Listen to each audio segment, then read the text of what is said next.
أعوذ بالله من الشيطان الرجيم بسم الله الرحمن الرحيم الذين آمنوا ولم يلبسوا إيمانهم بظلم أولئك لهم الأمن وهم مهتدون.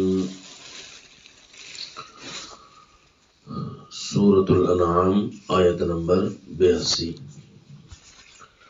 الذين آمنوا ولم يلبسوا ایمانهم بظلم، جو لوگ ایمان لے کر آئے اور اپنے ایمان کے ساتھ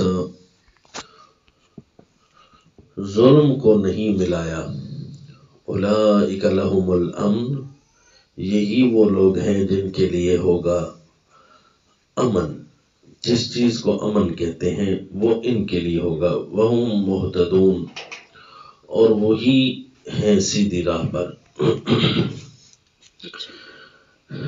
یہ ظلم سے یہاں مراد حدیث پاک میں آیا، اس کے اعلیٰ فرد کو بیان کیا حدیث پاک نے کہ ظلم سے مراد شرک ہے. جو ایمان لے کر آئے اور ان کے ایمان میں سب سے بڑا ظلم شرک کو کہتے ہیں. شرک نہ ہوا تو ان کے لیے امن، تو امن سے مراد بھی اعلیٰ درجے کی چیز ہوگی، وہ ہے جنت. ان کے لیے ہی ہوگا جنت.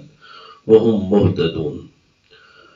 اور ایمان کے ساتھ اگر شرک نہیں تو اصل ہدایت یافتہ تو یہی ہوتے ہیں.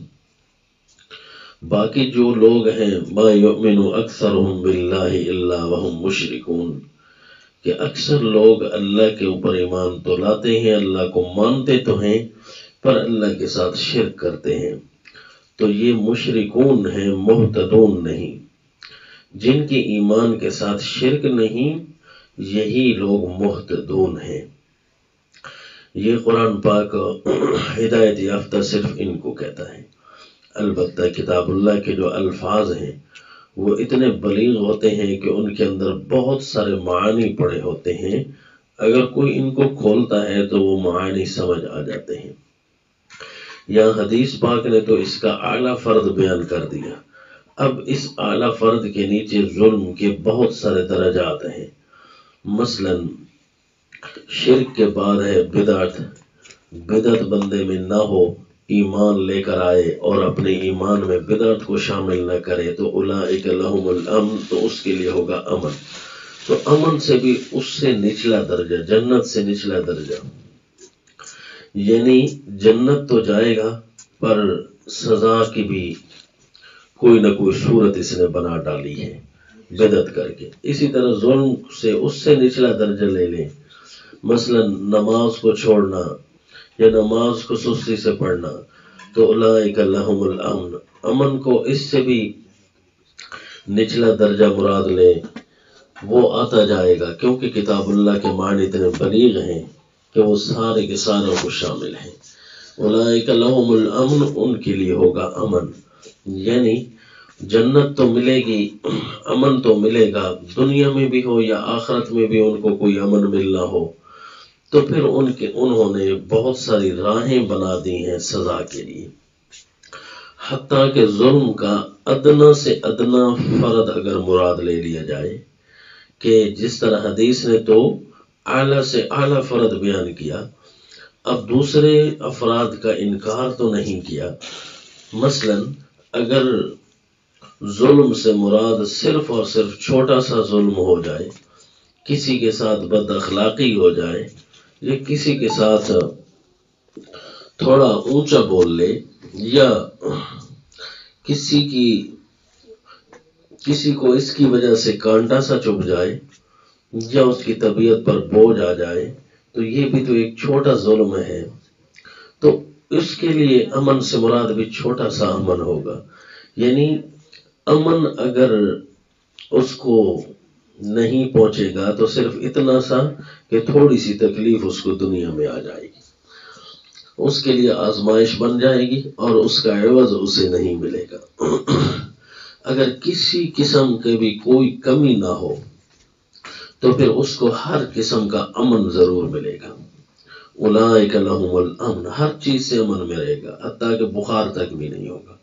البتہ بعض اوقات یہ ہوتا ہے کہ آزمائش سی آ جاتی ہے، بندہ اس کو تکلیف سمجھ رہا ہوتا ہے لیکن حقیقت میں وہ تکلیف نہیں ہوتی. اس کی نشانی یہ ہوتی ہے کہ اس کا عوض اسے بہت بڑا ملنا ہوتا ہے. جس طرح سیدنا یوسف علیہ الصلاۃ والتسلیم، ان کے ایمان کے ساتھ تو کسی قسم کا ظلم نہیں تھا، نہ بڑا نہ چھوٹا، کیونکہ اللہ کے پیغمبر ہیں. تو پھر انہیں اتنا عرصہ جیل کیوں ملی؟ تو وہ اصل میں تکلیف نہیں تھی. جس تکلیف کا عوض مل رہا ہو تو وہ اس عوض کی تیاری ہوتی ہے. اس کے دنیا میں اسے اللہ بلندیاں دینا چاہتے ہیں. تو انہیں اللہ نے بادشاہت فری میں نوازنی تھی، تو اس بادشاہت کے لیے تیار کرنے کے لیے انہیں ایک پیریڈ پورا کا پورا اپنی آنکھوں کے سامنے گزارنا تھا.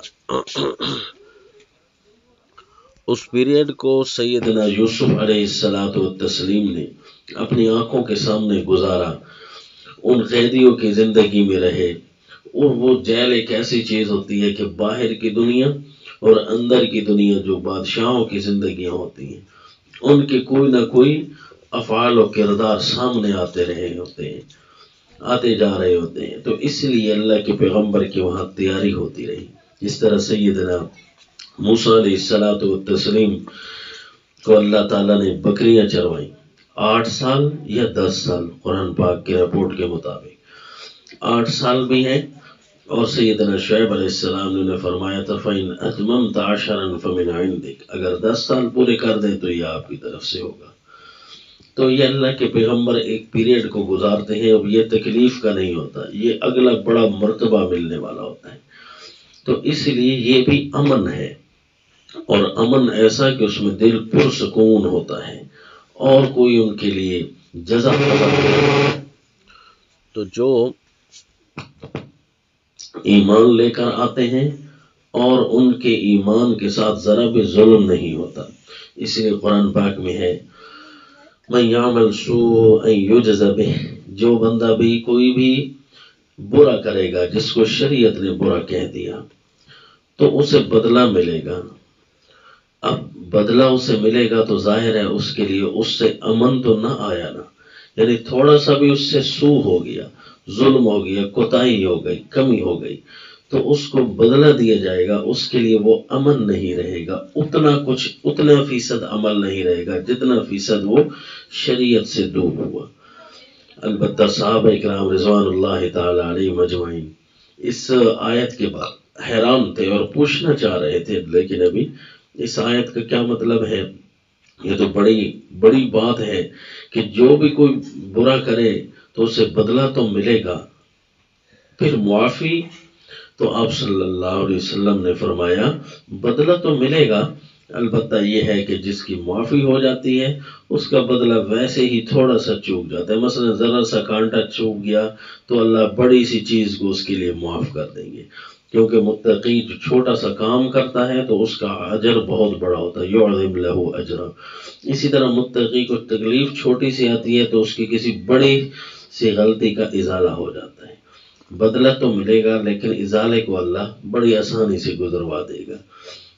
اس لیے اس آیت نے پورا کا پورا عنوان بنا دیا اور پورا کا پورا نظام بتا دیا حیات کا کہ اگر جس نے پرامن زندگی گزارنی ہے تو ایمان کے ساتھ کسی قسم کا ظلم شامل نہ ہونے دے، نہ بڑا نہ چھوٹا، نہ شرک والا نہ کفر والا، نہ بدعت والا نہ گناہ والا، نہ صغیرہ والا نہ کبیرہ والا. کسی قسم کا کوئی ظلم اپنے ایمان کے اندر نہ آنے دے تو پھر امن ہی امن رہے گا. پریشانیوں سے امن، بھوک سے امن، مال کی پریشانیوں سے امن، جسم کی پریشانیوں سے امن، رشتہ داروں کی پریشانیوں سے امن، گھر بار کی پریشانیوں سے امن. الذین آمنوا ولم يلبسوا ایمانهم بظلم اولئک لهم الامن وهم مہتدون. یہاں ایک بہت بڑا اللہ تعالیٰ نے انعام بھی ذکر کیا ہے قرآن میں کہ جو یہ کام کرتا ہے کہ میری نیکی بڑھتی چلی جائے اور نیکی میں ظلم شامل نہ ہو جائے، تو اس کو کہتے ہیں مجاہدہ، یعنی اللہ کی راہ میں وہ اپنے نفس کو تیار کر رہا ہے، اپنے آپ کو تیار کرتا ہے، تو فرمایا والذین جاہدوا فینا لنہدینہم سبلنا، جو ہماری راہ میں کوشش کرتے ہیں ہم اس کے لیے کئی راستے کھولیں گے، لنہدینہم سبلنا۔